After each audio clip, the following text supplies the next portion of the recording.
the warmth and gaiety of a successful party, the pleasure of friends amongst friends, the anticipation of new and interesting people to meet. These are the elements of an enjoyable evening. These are often the memorable occasions in life. This is a story that started at a party, gay, joyous, festive. This is a story of a party that ended with fear and horror. It was a cry for help Sherlock Holmes will never forget. It was a lovely party. Wonderful party, Janet. Good night, Russell. No one deserves happiness more than you and Russell. Thank you, John. Good night. Wish that John were just one half as attentive as Russell. If you ever want to get rid of him, send him to me. Good night, Louisa. Good night. Good night. Oh, I love them all. But is it unkind of me to say that I'm glad we're finally alone? Not unkind at all. Just leave everything till tomorrow, Susan. Thank you, madame. Good night. Good night, my girl.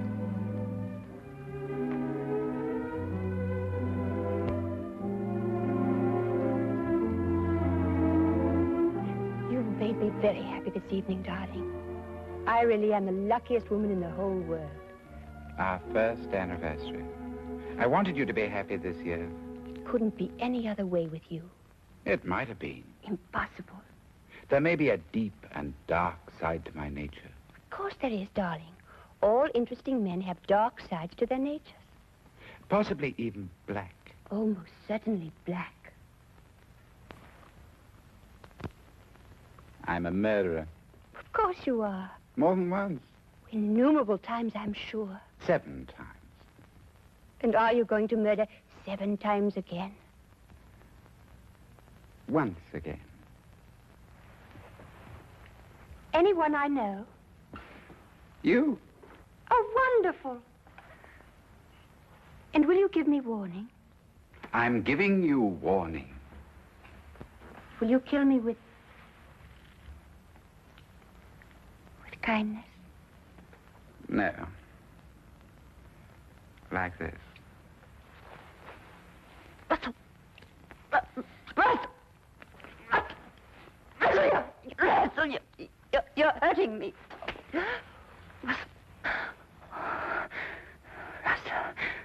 whatever came over you? I told you, my darling.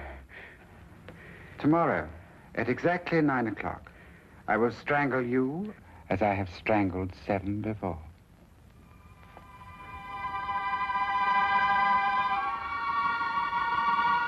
You're serious? About the art of murder, I am always serious. I've used it as it suited my convenience. Death is my only true friend. Russell, don't talk like that. You don't believe me now, my dear. But you'll think about it. You'll come to know and to fear. Then you'll fly to the police and tell them what has happened. They may believe you, they may not. And tomorrow, at exactly 9 o'clock, I will kill you.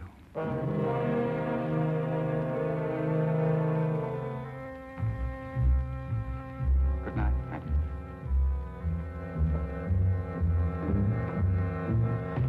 Oh, yes.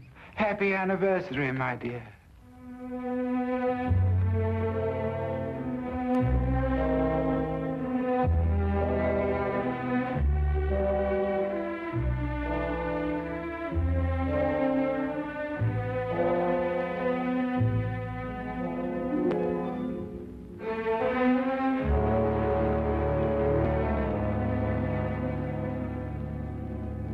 Suppose you tell us the whole story as it happened.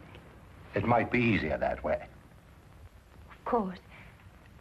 I'm Mrs. Russell Partridge. Your husband's the art collector? That's right. Oh, he's a wonderful man, your husband. I first had the pleasure of meeting him when we were guarding the French collection that came over. He's a wonderful man.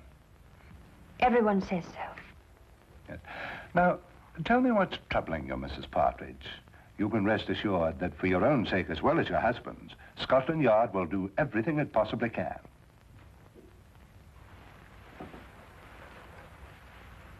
It was nothing. Nothing? I was mistaken. I can see it now. Probably the result of too much party last night and an overactive imagination. Well, perhaps you care to tell me about it anyway. It may help to dispel any doubts you have. It isn't necessary, really. I'm sorry to have taken so much of your time, Inspector. I'm sure you're a very busy man. Mrs. Partridge, I'm very pleased to hear you feel this way now. What do you mean? Your husband told me of the incident last night. He was afraid you wouldn't be able to overcome the delusion. My husband told you? Yes, he was here this morning. What did he tell you? Only that you were suddenly overcome by the idea that he intended to harm you. You're over that now, I see. My husband told you that? May I say, Mrs. Partridge, that in my experience here at Scotland Yard, I've met many people who thought for a short time that they were being persecuted. But it passes. Your husband will help you, I'm sure. I'm sure. Thank you, Inspector.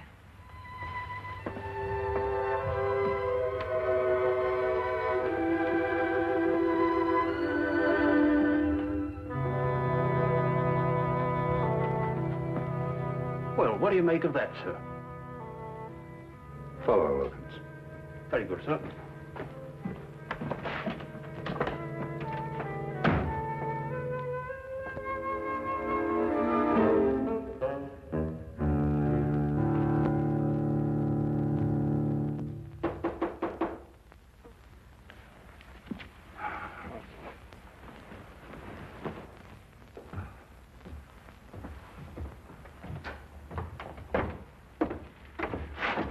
Yes? Oh, Is this the flat of Mr. Sherlock Holmes? yes, Mr. Holmes has just gone downstairs to look for darkness. Won't you please come in? Thank you.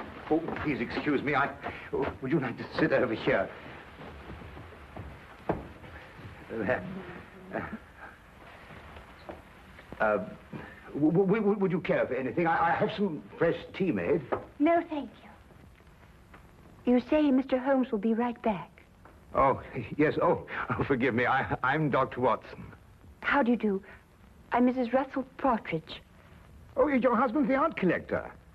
Yes, Oh, I met him not long ago. Wonderful man.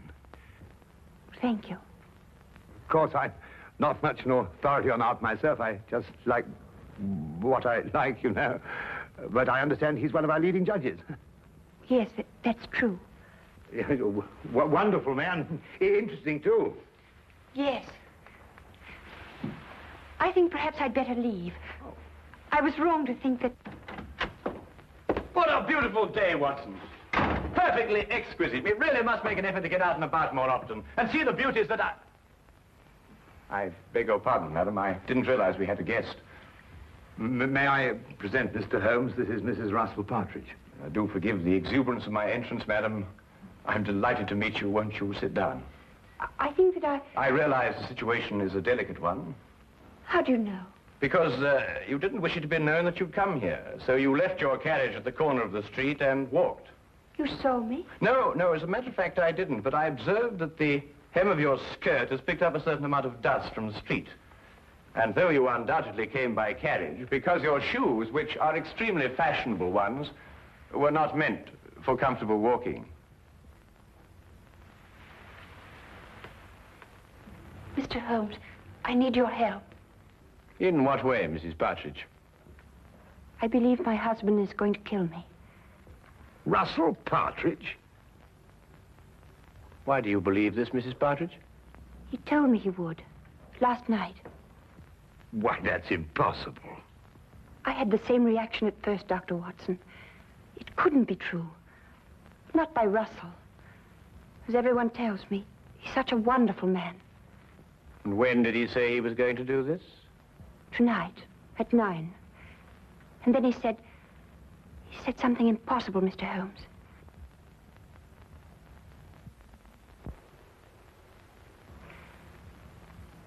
He said, I would be the 8th.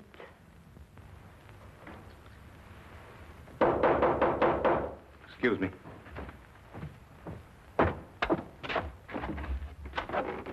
Hello, Inspector. What can I do for you? Hello, Dr. Watson. I want to speak to Mrs. Partridge. How do you know she's here? I had her followed from Scotland Yard. Oh, I see. I'm sorry to have to do this, Mrs. Partridge, but I was afraid you might still think you were in danger. I see now that you do. I'm sorry. But Lestrade, Mrs. Partridge has just told us that her husband is going to kill her tonight at 9 o'clock. Mr. Partridge came to the yard this morning to tell me that his wife was going to call on me. How did he know?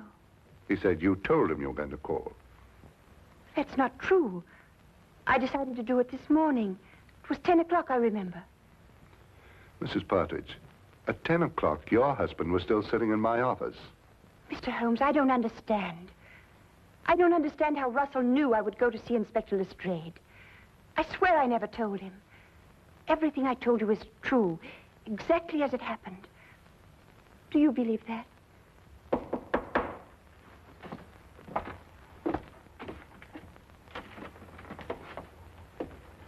Excuse me.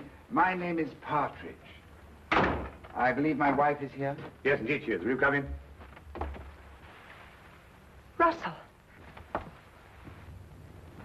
I'm sorry I'm late, my dear. I was detained at the gallery. Are you ready to leave?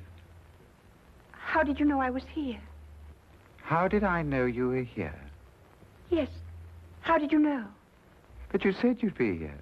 You told me to meet you here. Have you forgotten?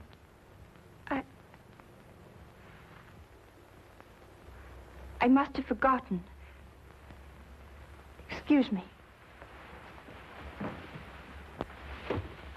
Forgive me for interrupting you, gentlemen, and thank you for any consideration you may have shown my wife. Good day. Good day.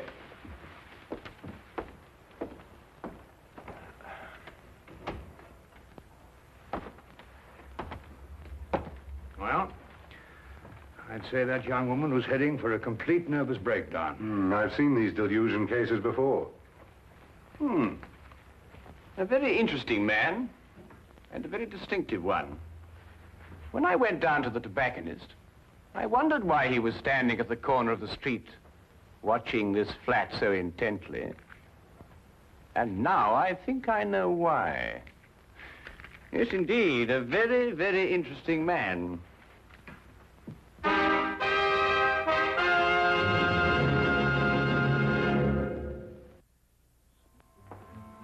Well, Lestrade, there were two incidents in the romantic life of Russell Partridge.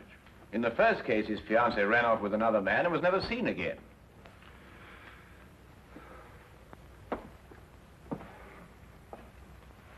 She ran off with an American, didn't she? Was this confirmed or assumed, Lestrade? Well, I don't know. And in the other case, he was left at the altar, I believe the expression is. Yes, that's right. Was that girl ever heard of again? She ran off with a South American, I believe. But really, Holmes, it just isn't logical. If Russell Partridge really intends to kill his wife, he's not going to tell her about it first. That'd be putting a rope round his neck. Would it be? Do either of you really believe that? It isn't logical, Holmes. It isn't usual, Lestrade. But this man is just amusing himself. He's an insane fanatic. And unless you get a warrant out for his arrest, I, for one, won't be responsible. Now, look here, Holmes. I can't ask for a search warrant every time a man's left at the altar. What would you be looking for anyway? The evidence of the 7 other murders he told his wife he'd committed. Holmes, you must understand that, well... Or the 8th will be on your hands.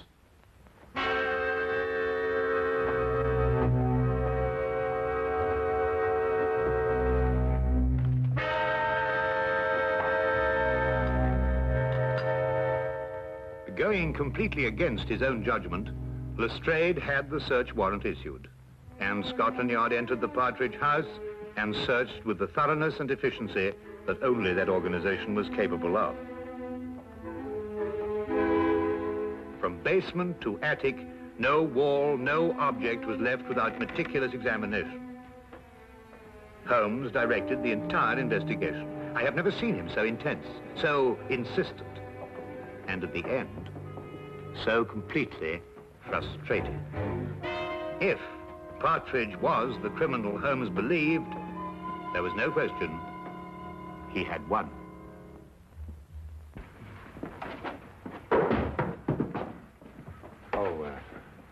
Naturally, Mr. Partridge, the yard will assume responsibility for putting things back as they were. Thank you, Inspector.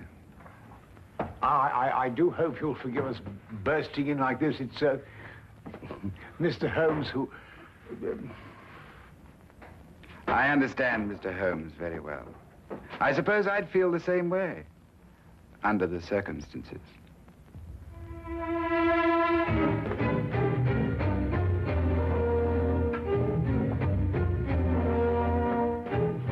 What time is it, Watson? A few minutes after 7, 5 minutes since you last asked me. It's there, Watson. It's there. I'll swear it's there. What's there? The evidence that Mrs. Partridge isn't lying, that her husband is a murderer. It's in that house somewhere. I'll swear it. But you've searched all over the house, Holmes. You've measured every inch of it. I know, Watson, but it is there. I've overlooked something. And unless I can find out what it is, that girl is going to be murdered in 2 hours. He said 9 o'clock. Even if he intends to murder the girl, he doesn't have to do it on schedule. But he does. That's part of his disease. That man works like a clock. He tempts the police by having the victim report the murder in advance, and then he has to complete his game by murdering on the moment, the exact moment. Now where are you going? Out. That I can see, but where? For a walk. We believe we searched every inch of that house. Now I've got to find the one place that I missed.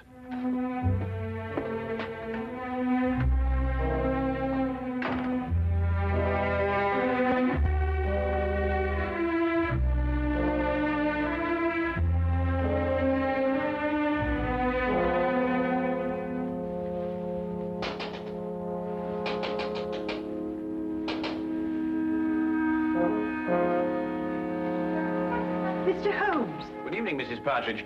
I realize the entrance is somewhat unconventional, but then so are the circumstances. I believe I made the climb unseen. What are you doing here? I want to prevent you from doing this. I can't stay here. You must. If I stay here, kill me. Mrs. Partridge, I know your life is in danger, but if you leave here, I can't guarantee your safety. If you stay and help me, we may yet have a chance. A chance? Yes. It's my theory that your husband will try to... Janet!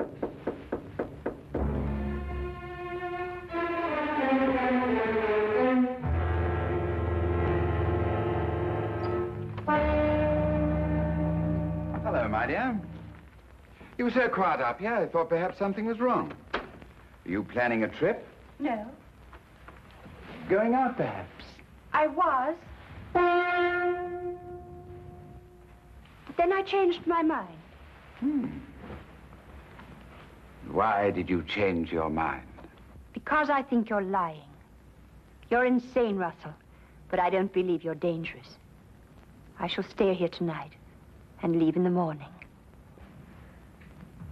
I'm glad you feel like that, Janet. It shows you have great strength of character. Where did you kill your other 7 victims? Here, in this house. How did you dispose of their bodies? The bodies are still here.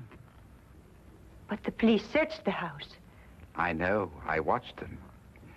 Very efficient. Especially with Mr. Holmes to guide them. A very clever man, Mr. Holmes. It was a tremendous temptation not to tell him where to look. It's 8:45. You have 15 minutes. Why don't you run away?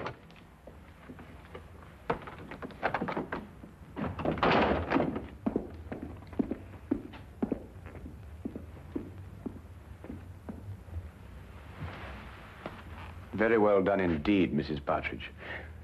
I must apologize for the oversight. What do we do now? Now we wait.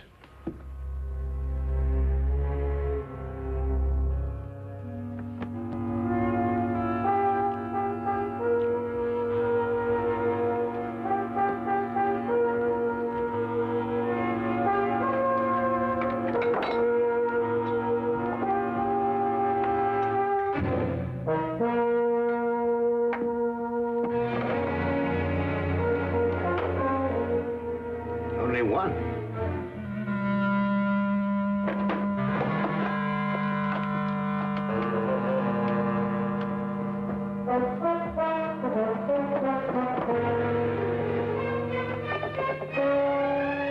Holmes.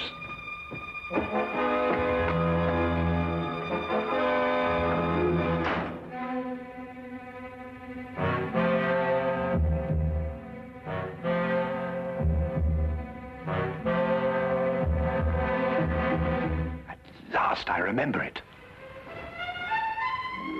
What is it, Mr. Holmes? Oh, one place I forgot to look. I'm going to step outside now, and I want you to count up to 10, go to the head of the stairs, and then start slowly down. Will you do that for me? I'll try. Don't worry. I'll be there. 10 seconds, remember?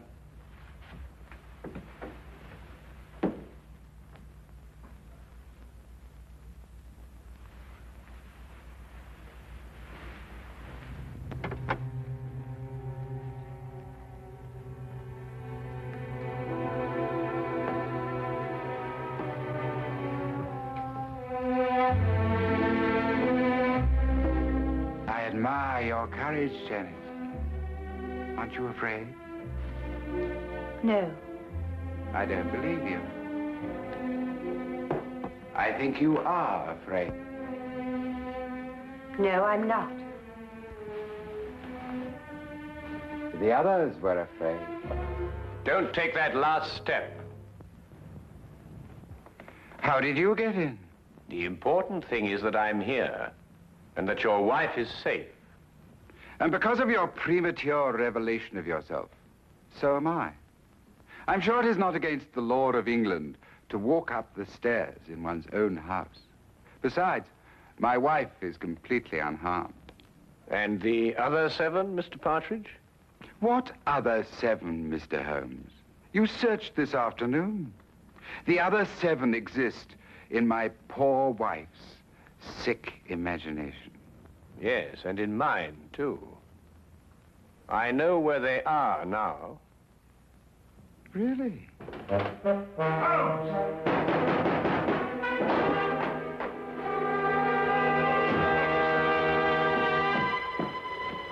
What's happened? Get the poker from the fire, Watson. Poker? Yes, the poker.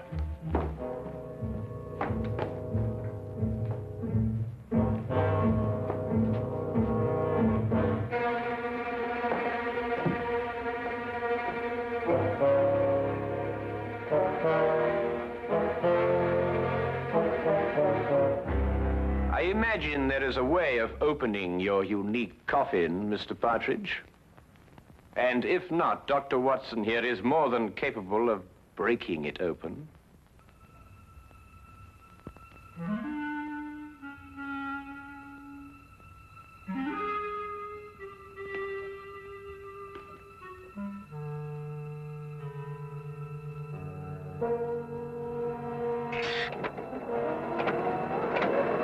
Oh, good Lord!